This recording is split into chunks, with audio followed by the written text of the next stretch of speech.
할렐루야.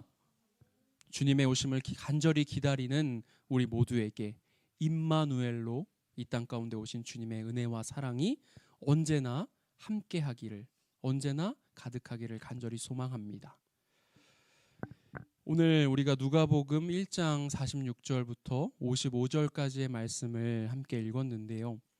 오늘 우리가 읽은 본문의 말씀은 마리아의 찬가라고 불려지는 이 땅에 오실 메시아를 향한 마리아의 찬양이자 마리아의 믿음의 고백의 말씀입니다. 성령으로 독생자 예수 그리스도를 잉태한 마리아. 과연 그 마리아는 어떤 상황 속에서 또 어떠한 마음으로 또 어떤 노래를 부르고 있을까요? 마리아는요, 지금 상당히 위험한 처지에 처해 있습니다. 여성이 이제 아기를 잉태하게 되면 나타나는 몸의 변화들이 있잖아요. 그런 변화들이 이제 그녀에게서 나타나기 시작했고, 이제는 그것이 드러나고 있기 때문입니다. 일반적으로 아기를 잉태했다, 아기를 임신했다라는 소식은 모든 사람들의 축복을 받아야 할 상황임이 분명합니다. 그러나 결혼을 약속한 사람은 있었지만 아직 결혼식을 아직 올리지 않은 마리아가 아기를 임신했다라는 것은 당시의 시대 상황 가운데 결코 있을 수 없는 일이었고 또 더군다나 축복받을 수는 없는 일이었습니다. 지금 그녀에게는 두려운 마음이 있었으며 뱃속의 아기가 성장해서 배가 이렇게 불러오는 만큼 자신 안에 있는 걱정들 또한 불러오고 있는 그런 상황이었습니다. 당시의 사람들은 어떻게 살았을까요? 당시의 사람들은요, 그 하나님께서 주신 그 율법, 그것을 굉장히 중요하게 생각했고 또 그것을 지키기 위해서 노력하며 살았던 시대를 살았던 사람들입니다. 그리고 그들은 결혼하기 전에는 절대로 임신해서는 안 된다는 철저한 그런 율법적인 교육을 받으며 살았던 사람들이었습니다. 왜냐하면 그것이 바로 율법이기 때문에 그래요. 만약에 이 율법을 어긴다, 율법을 어기고 결혼하기 전에 아이를 가졌다, 그럴 경우에는요, 죽음으로써 그거를 감당해야만 하는 그런 하나님의 명령이었습니다. 신명기 22장에는 순결에 관한 법, 그것들이 기록되어 있는데 그 순결에 관한 법을 어겼을 때 어떤 벌을 받는지에 대한 이야기들이 기록되어 있습니다. 어쩌면 마리아는요, 순결에 관한 법을 어긴 사람들이 어떤 벌을 받게 되는지 직접 눈으로 보았을 수도 있을 거예요. 보았다고 한다면 그 충격적인 모습이 그녀의 머릿속에 남아서 저렇게 하면 안 되는구나, 율법을 어기면 안 되는구나, 끔찍한 벌을 받게 되는구나 라는 것이 그녀의 머릿속에 각인되어 있었을 거예요. 혹은 그 모습을 직접 이렇게 경험하지 못했다고 할지라도 그것은 율법이라고 했잖아요. 그렇기 때문에 그것은 있을 수 없는 일이라고 이미 교육받고 그녀의 머릿속에 굉장히 뿌리 박혀 있었을 겁니다. 그녀가 보았든 보지 못했든 어찌되었든 마리아가 그러한 율법을 어긴 자들을 보지 못했든 봤든 간에 당시 처녀가 아기를 잉태한다는 것은 죽음과 바꿔야만 하는 그런 일이었습니다. 그런데 그것을 분명하게 알고 있었던 마리아가요, 결혼을 하기 전에, 결혼을 하지 않은 그 마리아가 아기를 잉태합니다. 여러분 어떻게 생각하십니까? 어떻게 된 일일까요? 말씀드렸다시피 마리아는 결혼하지 않았습니다. 정확하게 이야기하면 아직 결혼하지 않은 거죠.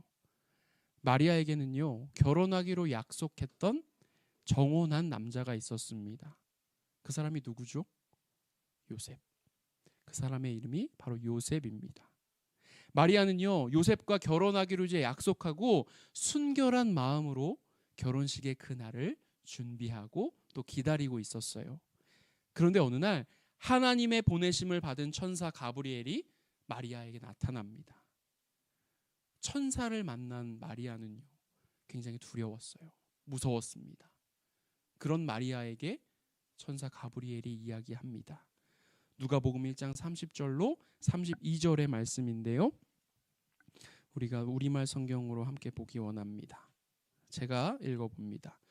그러자 천사가 말했습니다. 두려워하지 말라. 마리아야, 내가 하나님의 은혜를 받았다. 보아라, 내가 잉태해 아들을 낳을 것이다. 그러면 그 이름을 예수라 하여라. 그는 위대한 이가 될 것이요 지극히 높으신 분의 아들이라 불릴 것이다. 주 하나님께서는 그에게 그 조상 다윗의 보좌를 주실 것이다. 아멘. 정말 놀라운 이야기입니다. 하나님의 은혜를 입어 아들을 낳을 것이다. 성령으로 아이가 잉태할 것이다 라고 하는 것도 굉장히 놀랍잖아요. 그죠? 그런데 그 아들이 어떤 사람이냐 하면, 어떤 아들이냐 하면 하나님의 아들이다. 그리고 그를 왕으로 삼을 것이다. 다윗의 보좌를 주실 것이다 말씀하고 계십니다. 우리가 요즘도요, 아이를 임신하면 곳곳에서 축하 연락 전화와 함께 내가 며칠 전에 꿈을 꾼 것 같은데 혹시 그게 태몽 아닌가 몰라? 이렇게 자신이 꿈꾸었던 이야기에 대해서 그렇게 이야기해 주면서 태어날 아기에 대해서 축복하는 그런 풍습이 남아 있습니다. 그런데 지금 마리아의 상황은요, 그 정도의 상황이 아니에요. 하나님의 천사 가브리엘이 나타나서 잉태한 그 아이에 대해서 엄청난 이야기를 그녀에게 해주고 있습니다. 만약에요, 제가 만약에 이런 상황이었다라고 한다면 태어나게 될 내 아이가 하나님의 아들이다, 왕으로 태어난다 라고 이렇게 말한다면 정말 너무 기뻤을 것 같아요. 하나님께 너무 감사했을 것 같아요. 그런데요, 여러분, 여기에는 이렇게 감사할 수 있는 것에는 한 가지 전제 조건이 있어요. 그 전제 조건은 결혼의 유무입니다. 결혼을 만약에 했다라고 한다면 이것은 얼마든지 기뻐하고 축복하고 축복받을 만한 일이죠. 그런데 지금 마리아는 결혼도 하기 전에, 그것도 결혼할 정혼한 남자의 아이도 아니라 성령으로 아기를 잉태하게 된다라는 거예요. 아직 결혼도 하지 않은 처녀가 임신을 했다는 것, 그리고 그것이 성령으로 인한 일이라는 것. 도대체 이것을 어떻게 설명할 것이며 도대체 이것을 누가 믿어주겠습니까? 처음에 이야기했다시피 마리아는 이제 자신이 임신을 했다라는 것이 알려지게 되면 율법대로, 율법에서 정한 대로 부정한 여자로 낙인 찍히게 될 것이고 또한 돌로 쳐 죽임을 당할 그런 처지 앞에 놓여 있습니다. 즉 마리아는 지금 그 어떠한 노래도, 그 어떠한 찬양도 부를 수 없는 상황 앞에 놓여 있다라는 것이죠.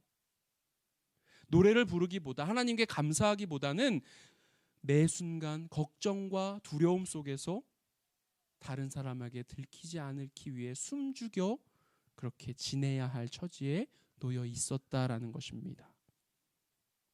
그런데 그런 마리아가요, 하나님을 찬양하는 노래를 부르고 있습니다. 그리고 그의 영혼이 기쁨으로 가득했다라고 노래하고 있어요. 우리 오늘 시작하는 본문 누가복음 1장 46절로 47절의 말씀 우리가 함께 읽어보기 원합니다. 누가복음 1장 46절과 47절의 말씀입니다. 함께 읽습니다. 마리아가 이르되 내 영혼이 주를 찬양하며 내 마음이 하나님 내 구주를 기뻐하였음은. 아멘.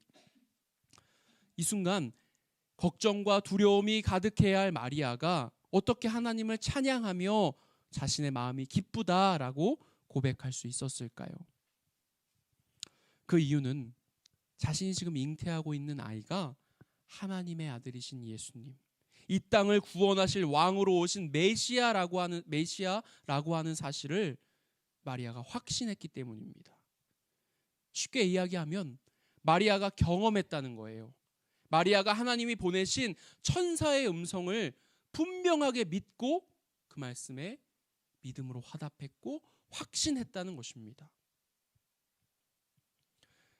이곳에서 함께 우리가 신앙생활하는 우리 여러분들 다 아시다시피요, 제가 원래 설교 시간에 제 이야기 잘 하지 않는데 저는 신학대학교를 졸업하고요, 꽤 오랜 시간 동안 회사 생활을 하며 이 사역의 자리, 목회 현장에서 좀 멀어져 있었습니다. 그 사이에 결혼도 하고요, 아이도 갖게 되었어요. 그런데 어느 날 하나님께서 제 마음 가운데 다시금 목회자로서 살아갈 수 있는 그 용기를 불어넣어 주셨고, 누리며 살아가는 모든 것들을 다 포기하고도 더 큰 기쁨이 있음을, 더 큰 소망이 있음을, 그거에 대한 확신을 저에게 주셨습니다. 그리고 그렇게 저와 저의 아내는 용기를 내어 목회자의 길을 다시 시작할 수 있게 되었어요. 그런데 그 길을 가려고 하는 저에게, 물론 그 길을 응원해 주는 분들이 훨씬 더 많으셨지만, 왜 굳이 지금 그 길을 가려고 하느냐라고 말리는 사람도 있었습니다. 저도 알죠. 저 또한 이 길이 편한 길이 아니다라고 하는 사실을 저도 알고 있습니다. 하지만 저는 쉽지 않은 그 길을, 하지만 영광스러운 그 길을 가기로 하나님과 약속했어요. 그리고 매일의 삶 가운데 하나님의 인도하심을 따라, 하나님의 약속과 은혜를 따라 살아가며 정말 세상이 줄 수 없는 기쁨을, 그 소망을 누리며 살아가고 있습니다. 제가 이 설교하는 가운데 저의 이야기를 하는 것은요, 다른 이유가 아닙니다. 하나님을 경험한 자만이 갈 수 있는 길, 하나님을 믿는 자만이 감당할 수 있는 그 일이 우리 모두의 삶 가운데, 우리 사랑하는 성도님들의 삶 가운데에도 분명하게 있다라는 것을 말씀드리고 싶어서 제 이야기를 한 것뿐이에요. 사랑하는 성도 여러분, 여러분 가운데 있는 그 하나님을 향한 믿음이 중요한 것입니다. 다른 사람의 말과 다른 사람의 이해와 생각들이 중요한 것이 아니라요, 하나님과 나와의 관계, 내가 하나님을 믿느냐, 내가 예수 그리스도를 정말 나의 구주로 믿고 고백하느냐, 그것이 정말 중요하다라는 것입니다. 그래서 오늘 마리아는 그런 하나님을 믿기 때문에, 그런 하나님을 그녀가 경험했기 때문에 도저히 노래할 수 없는, 도저히 찬양할 수 없을 것 같은 이 상황에서도, 어쩌면 죽임을 당할 수도 있는 그 상황 앞에서도 하나님을 찬양하며 기쁨의 고백을 하나님께 드릴 수 있었던 것이죠. 주님의 오심을 기다리는 대림절, 또 특별히 성탄절을 한 주 앞둔 이때에 우리 모두가 하나님을 믿는 우리의 믿음으로, 우리가 경험했던 하나님을 온전하게, 완전하게 신뢰하는 그 믿음으로, 우리 마음 가운데에서 기쁨으로 터져 나오는 그 믿음의 고백으로 하나님을 찬양하며 우리가 살아갈 수 있게 되기를 소망합니다. 세상은요, 12월 25일 무슨 날이죠? 성탄절이죠. 예수 그리스도께서 탄생하신 이 성탄절에 그럼 누가 주인공이에요? 예수님이시죠. 근데 이 예수님께서 주인공이신 그날에 예수님을 주인공으로 두지 않습니다. 그렇죠? 그렇지만 우리는 성탄의 주인공이신 예수님을 믿는 사람들이에요. 분명하게도 성탄절은 예수님을 기억하는 날이에요. 우리를 구원하시기 위해 이 땅에 오신 그 예수님을 우리가 기념하는 날이어야만 합니다. 그렇게 우리는 예수님을 기다리며, 나를 위해 이 땅에 오신 예수님을 믿고 신뢰하며 예수님을 노래해야 하는 거예요. 여러분, 우리의 믿음이 중요합니다. 우리의 그 믿음이, 예수님을 향한 그 믿음이 우리 안에 정말 풍성하게 넘쳐나는, 그렇게 예수님께 감사하게 기쁘게 고백하며 찬양하며 살아갈 수 있는 그런 대림절의 날들이 되기를 간절히 원합니다. 그렇다면 여러분, 지금 이 마리아는요, 하나님을 향하여 찬양하고 있다라고, 기쁨으로 고백하고 있다라고 하는데 무엇을 찬양하고 있으며, 또한 그 마리아의 그 찬양이, 그 기쁨의 고백이 어디까지 흘러가고 있을까요? 오늘 본문 누가복음 1장 46절로 50절까지의 말씀입니다. 우리 46절과 47절 읽었었는데 우리 다시 한번 46절부터 50절까지의 말씀 우리가 천천히 다시 한번 읽어봅니다. 마리아가 이르되 내 영혼이 주를 찬양하며 내 마음이 하나님 내 구주를 기뻐하였음은 그의 여종의 비천함을 돌보셨음이라. 보라, 이제후로는 만세에 나를 복이 있다 일컬으리로다. 능하신 이가 큰 일을 내게 행하셨으니 그 이름이 거룩하시며 긍휼하심이 두려워하는 자에게 대대로 이르는도다. 아멘. 그 어떤 사람도 지금의 이 상황을 이해하지 못하겠지만, 그 어떤 이도 자신의 지금의 상황을 믿지 못하겠지만, 마리아는 지금 자신에게 일어나고 있는 이 모든 사건들을 통하여서, 지금 자신에게 처한 이 일들을 통하여서 하나님을 찬양하고 있습니다. 여러분, 오늘 이 본문의 말씀 잘 한번 기억하고 집에 돌아가시길 바래요. 이것이 무엇이냐? 이것이 구주를 소유한 자의 실상입니다. 어떤 위기의 상황을 만났을지라도 예수 그리스도를 소유한 자는 이렇게 기뻐할 수 있다라는 거예요. 찬양할 수 있다라는 것입니다. 그리고 마리아의 그 기쁨과 찬양은 자신에게 베푸신 하나님의 구원과 하나님의 은혜에서 끝나는 것이 아니라 계속해서 이어져 가고 있습니다. 우리 이어지는 본문 누가복음 1장 51절로 우리 55절까지의 말씀 같이 한번 읽어봅니다. 시작. 그의 팔로 힘을 보이사 마음의 생각이 교만한 자들을 흩으셨고 권세 있는 자를 그 위에서 내리치셨으며 비천한 자를 높이셨고 줄이는 자를 좋은 것으로 배불리셨으며 부자는 빈손으로 보내셨도다. 그 종 이스라엘을 도우사 긍휼히 여기시고 기억하시되 우리 조상에게 말씀하신 것과 같이 그 자손에게 영원히 하시리로다 하니라. 아멘. 마리아는 지금 하나님의 은혜가 자신에게서 그치는 것이 아니라 하나님의 자녀로 살아가고 있는 모든 사람들에게, 그리스도를 믿는 모든 사람들에게 임하실 것을 소망하며 찬양과 기쁨을 올려드리고 있습니다. 마리아의 이런 고백이 무엇을 의미합니까? 하나님을 신뢰하고 믿고 신뢰하며 찬양하는 자가 바라보는 시선은 나만 생각하고 나에게서 그치는 것이 아니라 이제는 사회로 또 공동체로 그 시야가 넓어져 가야 한다라는 것을 의미합니다. 즉 하나님을 믿는 믿음을 가진 우리 모두가 진정한 하나님과 하나님의 뜻과 하나님의 그 섭리를 바라볼 때 한계를 가진 우리 인간들의 시선이 아닌 하나님의 시선으로 바라볼 수 있다라는 거예요.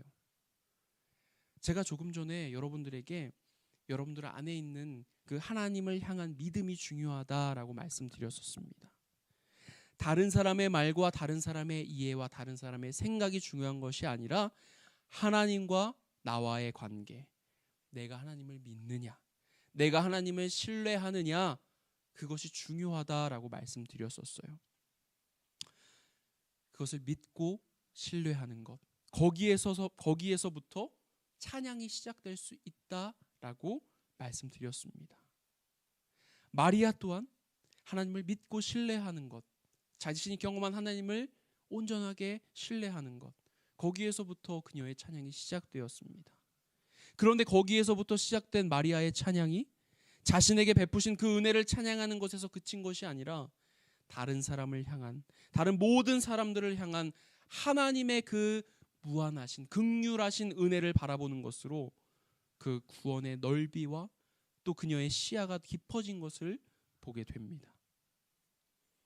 이것이 무슨 이야기냐 하면, 나만 괜찮으면 돼, 나만 하나님 잘 믿으면 돼, 나만 하나님과의 관계가 올바르게 돼 있는 것 같으면 돼, 다른 사람은 상관없어, 이것이 아니라는 거예요.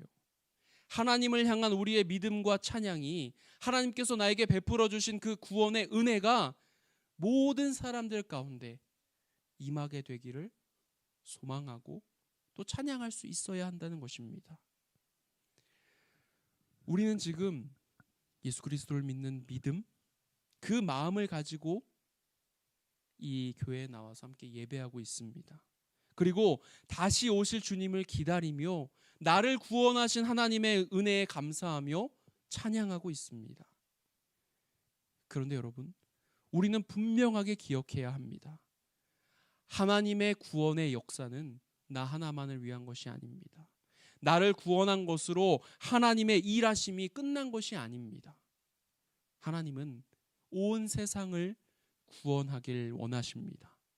여전히 하나님께서는 하나님의 그 복음이 필요한 사람들을 하나님께서는 바라보고 계십니다.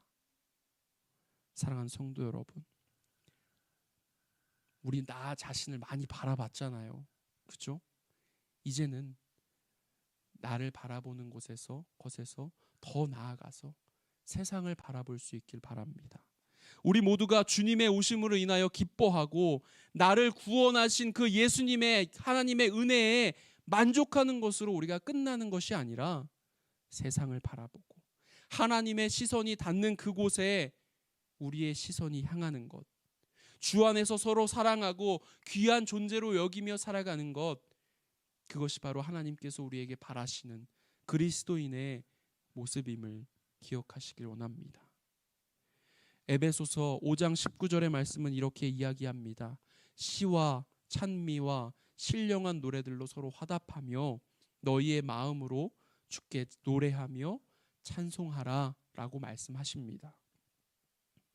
주님의 오심을 기다리는 대림절, 하나님을 경험한 자만이 갈 수 있는 길, 하나님을 믿는 자만이 감당할 수 있는 그 길이 여러분의 삶 가운데 분명하게 있다는 것을 여러분들 기억하시기를 소망하며, 주님의 은혜 속에서 기쁨으로 교제하고 또 서로 축복하며 한 마음으로 찬송하고 풍성한 하나님께서 주시는 그 기쁨과 감사를 누리며 살아가는 저와 우리 모든 성도 여러분들, 그리고 우리 사랑하는 클라겐푸르트 한인교회가 되기를 간절히 기도하고 소망합니다. 아멘.